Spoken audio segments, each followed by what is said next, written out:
Hi, this is Murray from Second Time Tech, and today I'm going to be talking more about what I've been talking on the last 3 videos that I've done, and it's going to be on overclocking and on tightening the timings on the memory, because I found out that I was able to do better than what I had already, because I basically thought at the last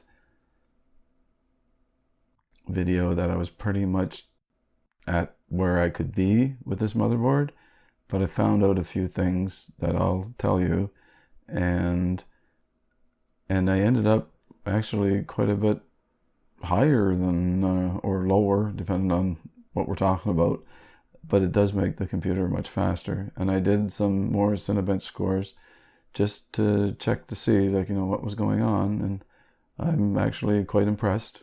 It worked quite well.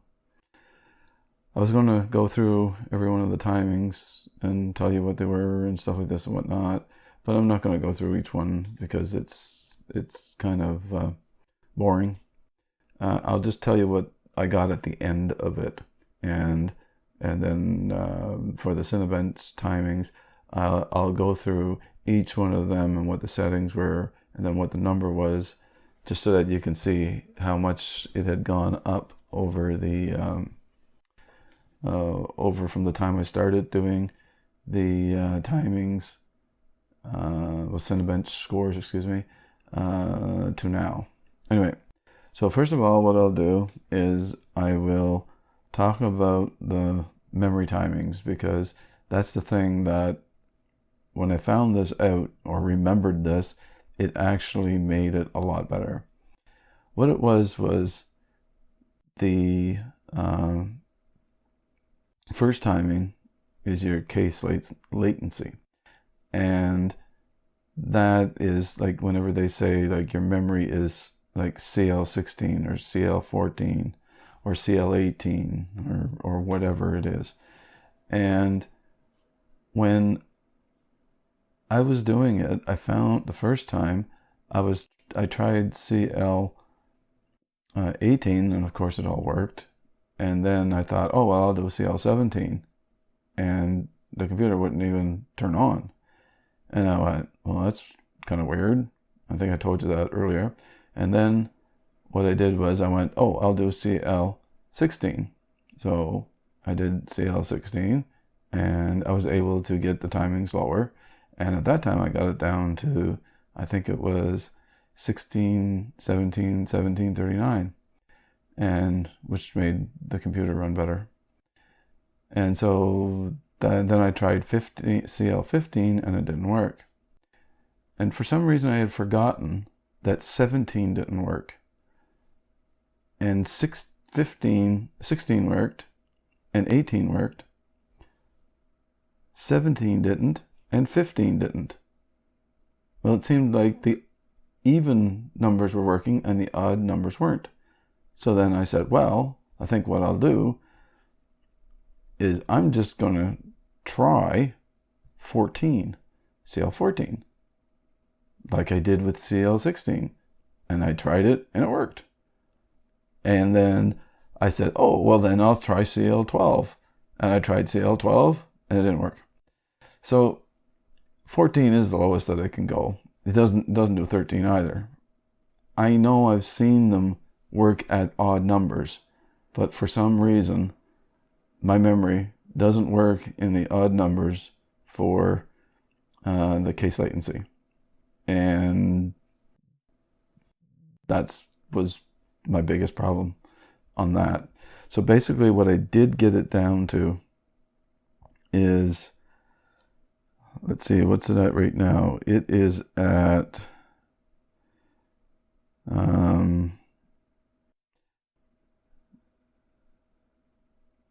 3200 megahertz, and it's 14, 15, 15, 39, and it's working like a charm.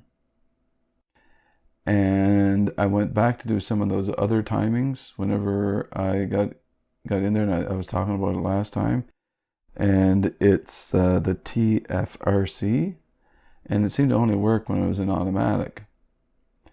And this time, whenever I did it, I didn't go crazy with it and try to do like a whole bunch at a time. And I brought it down a little bit at a time, and I got it down to 262, and it was 312.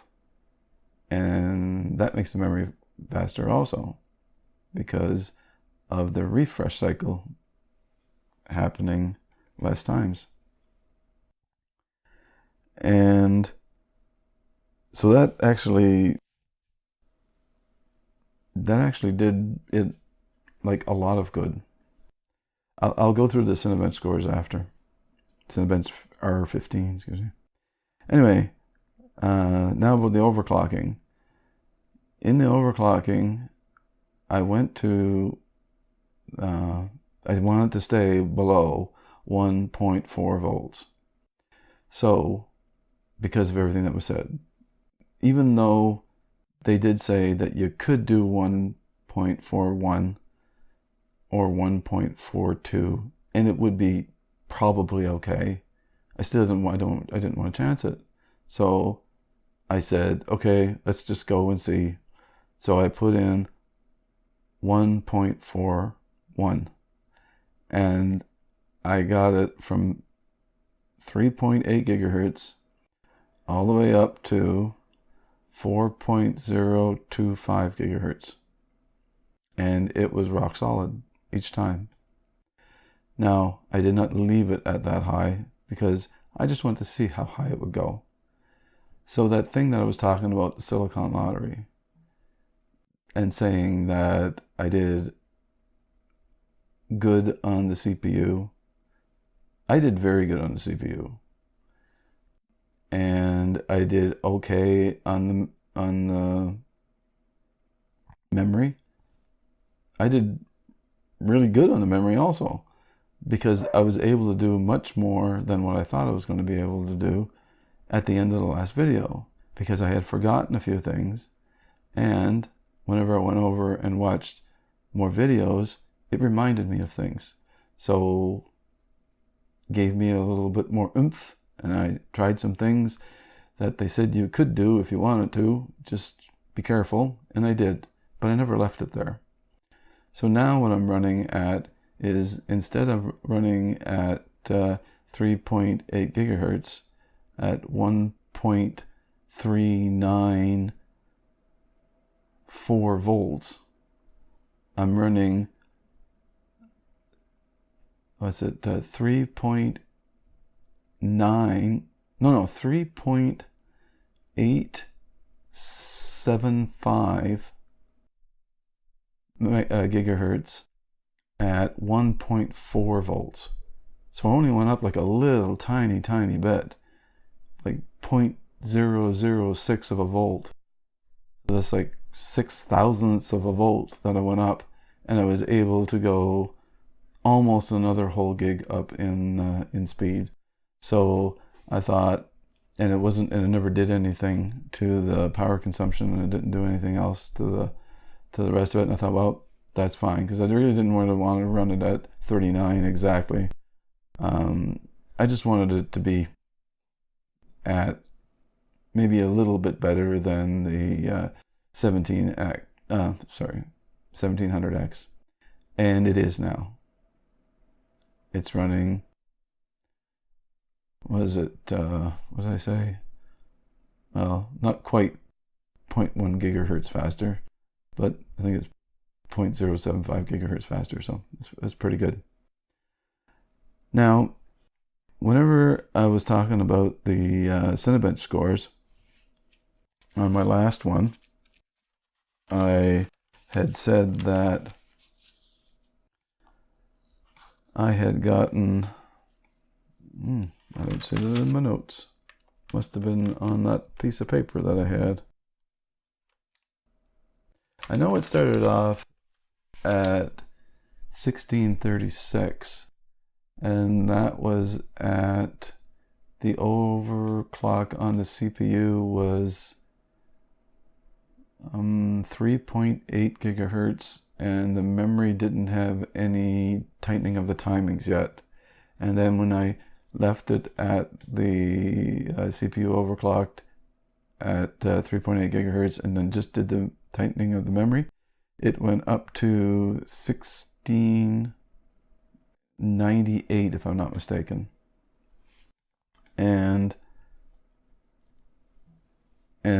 now, after I did the overclocking of the CPU up to what did I say? It was 3.875, and I tightened the timings to what was it? 14, 15, 15, 39. My Cinebench R15 score went up to 1735. So again, that was quite a big jump in it. I was actually watching a video on YouTube there, and they were doing some scores for the 2600X, and I thought, okay, I want to see what it is compared, and they were using Cinebench, and they had it plain, like not overclocked, then they have it overclocked to a certain amount, and then they have the memory timings tightened to a certain amount, and they were getting like 1300 and some on the like basic the way it was, and then whenever they did the overclock of 4.2 gigahertz on it, it was 14 point, no sorry, not 14 point, 14, well, the low 1400s. And then whenever they did the memory timings, like to tighten the memory timings on it, it went up to the high 1400s. And a couple of videos ago, I said, well, maybe it'll be as good as the 2600. Well, actually, this is like way better than even the 2600X overclocked, and the timing's done on it, on my R7 1700. So I'm very pleased with that. Now, that's what's running right now, and that's what I'm going to keep running right now on it. And what I'm going to tell you is that I did do a check whenever it was overclocked to, was it 4.025 gigahertz? And the Cinebench score and the memory timings were tightened also. And the Cinebench score was 1777. So it went up some, but not a whole lot. It only went up about 42 points by going from 3.875 up to 4.025. It only went up by that 37 points. So it really wasn't worth it, because you're drawing so much more power whenever you're doing things like that. So that's why I didn't want to go too high on it, because I don't want it to draw too much power, and I don't want it to be too inefficient. So that's why I dropped it down, and I'm still trying to get, like I said, I was still trying to get my R7 1700X equivalent out of it, and I am pleased to say I definitely got it on the Asus Prime X370 Pro motherboard. I didn't even have to change the motherboard to the Crosshair Hero 6, and so that's kind of interesting. I'm quite pleased.